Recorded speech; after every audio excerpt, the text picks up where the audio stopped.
আসসালামু আলাইকুম। সবাইকে আজকের ক্লাসে স্বাগতম। আমি আছি নৌসিন শায়লা ইসলাম, পড়াশোনা করছি ঢাকা মেডিকেল কলেজ ২য় বর্ষ। আজকে আমরা খুবই ইন্টারেস্টিং একটা টপিক আলোচনা করব। টপিকটা খুবই ছোট, কিন্তু আমরা এটা না বুঝে অনেক ভুল করি, ভয় পাই। আজকে ইনশাল্লাহ সবটা ক্লিয়ার হয়ে যাবে। তাহলে চলো ফার্স্টে আমরা শিখি যে কিভাবে জিরানটার পার্টিসিপল আমরা আলাদা করব। এখন দেখো এখানে জিরান্ট মানে কি আর পার্টিসিপল মানে কি, দুটাই আসলে বোঝায় হচ্ছে আমাদের ভি প্লাস আইএনজি, মানে ভার্বের সাথে আইএনজি বোঝায়। পার্টিসিপলও কিন্তু সেম জিনিসই বোঝায়, কিন্তু পার্থক্যটা কোথায় আমরা সেটা শিখবো। ফার্স্টে আমি জিরান্টের কাছে আসি। জিরান্ট কিভাবে চিনবো? জিরান্ট হচ্ছে নাউনের কাজ করে। নাউন যেখানে যেখানে বসে, জিরান্টও ঠিক সেখানে সেখানে বসে। তাহলে নাউন কোথায় কোথায় বসে? নাউন বসতে পারে একটা বাক্যের সাবজেক্ট হিসাবে, আবার সে কি হিসাবে বসতে পারে, আবার সে ভার্বের অবজেক্ট হিসাবে বসতে পারে, আবার সে কিন্তু একটা আর্টিকেলের পরে বসতে পারে। আবার প্রিপোজিশনের পরে যা থাকে তাকে আমরা কি বলি? নাউন বলি। সো নাউন যে যে স্থানে বসে, জিরান্ট সেই সেই স্থানে বসে। সো ভার্ব প্লাস আইএনজি যদি সেই জায়গাগুলো পরে থাকে, তাহলে আমি তাকে বলবো হচ্ছে জিরান্ট।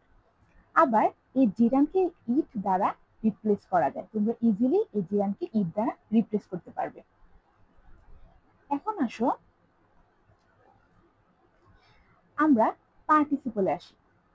তোমরা কিন্তু যে কোনো একটা মনে রাখলে হবে। তুমি যদি জিরান্টকে মনে রাখতে চাও জিরান্ট মনে রাখবা, কারো যদি মনে হয় না পার্টিসিপল মনে রাখবো, তাহলে পার্টিসিপল মনে রাখবা। দেখো পার্টিসিপল কিসের কাজ করে? পার্টিসিপল কাজ করে হচ্ছে অ্যাডজেক্টিভের মতো। মেইনলি হচ্ছে পার্টিসিপল কিন্তু তিন ধরনের হয়। একটা হচ্ছে প্রেজেন্ট, একটা হচ্ছে আমার পাস্ট, আর একটা হচ্ছে আমার হ্যাভিং পার্টিসিপল বা আমরা পারফেক্ট পার্টিসিপলও বলতে পারি। কিন্তু আজকে আমি মেনলি প্রেজেন্ট পার্টিসিপল নিয়ে কথা বলবো। আমি অন্যগুলো নিয়ে পরে কথা বলবো, আরেকদিন কথা বলবো। আজকে আমার জিরান্ডের সাথে কিভাবে আমি সেটা পার্থক্য করবো সেটাই, সেই বিষয়ে কথা বলি চলো। এখন দেখো এই যে পার্টিসিপল, সে কিসের কাজ করে? সে অ্যাডজেক্টিভের কাজ করে। আর এই পার্টিসিপলটাকে আরেকভাবে চেনা যায়, আমি যদি তাকে কেমন দ্বারা কোশ্চেন করি। কেমন দ্বারা কোশ্চেন করলে যদি উত্তর পাওয়া যায়, তাহলে সে পার্টিসিপল। আবার চলমান কোনো কিছু হলে, চলমান কোনো কিছু হলে সে হচ্ছে পার্টিসিপল। সো আমি দেখো তিন ভাবে কিন্তু পার্টিসিপলের ক্যাটেগরি বের করে ফেলেছি। সো এইগুলা থাকলে তুমি জিরান্ট আর পার্টিসিপল আলাদা করতে পারবে। কি বললাম? পার্টিসিপল চলমান কিছু, অথবা অ্যাডজেক্টিভের কাজ করে, আমি কেমন দ্বারা কোশ্চেন করলে তার উত্তর পাবো। এখন চলো আমরা উদাহরণ দ্বারা শিখি। কোনো কিছু রুলস ওভাবে মনে রাখা থেকে যদি আমরা একটি উদাহরণ দিয়ে মনে রাখি, তাহলে আমাদের কাছে পড়াটা অনেক ইজি হয়ে যায়। চলো এখানে আমি লিখছি I so the girl dancing. এখন এখানে দেখো একটা কথা, I so the girl dancing, এই কথার মানে কি? আমি দেখেছিলাম একটা গার্ল, একটা বালিকা নৃত্য করছিল। মানে কি? তাকে চলমান দেখছিলাম। সো চলমান হলে তাকে কি হবে? আমার পার্টিসিপল হবে। তুমি দেখো এটা কি ইট দ্বারা রিপ্লেস করতে পারতেছো না? এটা কি কোনো প্রিপোজিশনের পরে বসছে বা কোনো আর্টিকেলের পরে বসছে না? সো এগুলা কি আমার নাউন মতো কাজ করে না, জিরান্ড হবে না, পার্টিসিপল। আবার দেখো ডান্সিং ইজ মাই হবি, দেখো এটা কি হিসেবে? বাক্যের সাবজেক্ট হিসেবে বসছে। আর বাক্যের সাবজেক্ট হিসেবে কে বসে? নাউন। সো নাউনের মতো করে কে বসছে? এখানে জিরান বসছে। সো এটা হবে জিরান। আমি ইট দ্বারা রিপ্লেস করতে পারি, ইট ইজ মাই হবি। ইট দ্বারা রিপ্লেস করলে it is my hobby, so এটা জিরান। আবার দেখো the girl came here dancing, বালিকা নৃত্য করতে করতে আসলো, সেটা চলমান। চলমান এটা কি? এটা হচ্ছে পার্টিসিপল। আবার দেখো walking in the morning is a good exercise.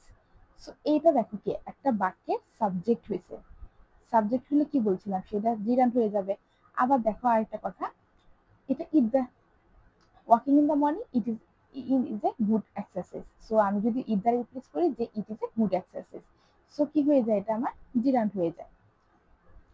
আবার দেখো walking a large way I found the market, walking a large way, অনেকটা পথ হাঁটার পর আমি মার্কেটটা পেলাম।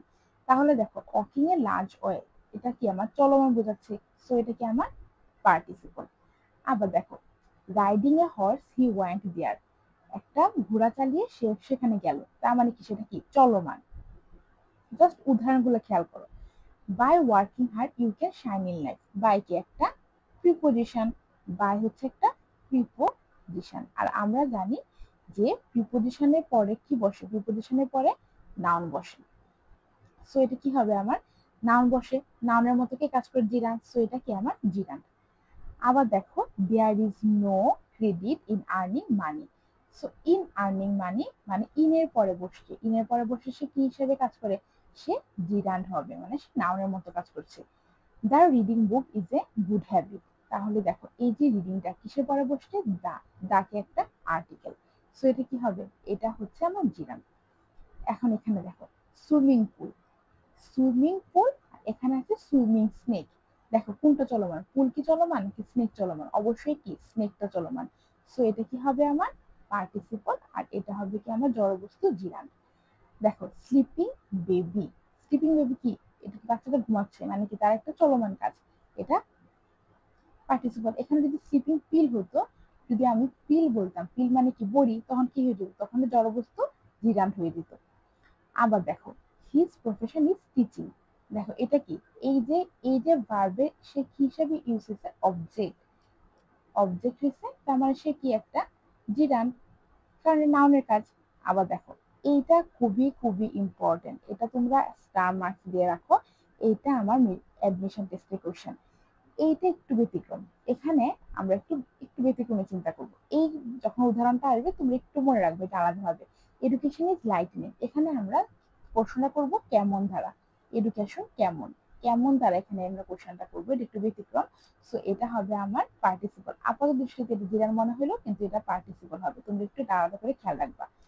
আবার দেখো hearing the voice baby walk up, hearing the voice শব্দ শুনে বা বাচ্চা জেগে উঠলো, তার মানে এটা কি একটা চলমান জিনিস, তার মানে এটা হচ্ছে প্রিপোজিশন। আবার যখন মনে করি দুইটা কাজ একসাথে আছে, আমি যদি বলি স্টপ ওয়াকিং, দুটা কাজ যদি একসাথে থাকে, তাহলে এই যে পরের যে আমার আইনজি যুক্ত যে ভার্বটা হবে সেটা কিন্তু আমার হবে জিরান্ট। এটা মনে রাখবো, stop working, start working, so এগুলো হচ্ছে আমার জিরান্টের উদাহরণ। আশা করি তোমাদের কারো এখানে কোনো প্রবলেম হয় নাই, সবগুলো সুন্দরভাবে বুঝতে পেরেছো। জাস্ট শুধু একটু মাথাটা ঠান্ডা করে জাস্ট রুলস গুলা জেনে একটু আনসার করার চেষ্টা করবা। আশা করি তোমরা আর এটাতে কোনো ভুল করবা না। এরপর নেক্সট কোন টপিকের ক্লাসটা আমাকে অবশ্যই কমেন্ট করে জানাবা। আসসালামু আলাইকুম।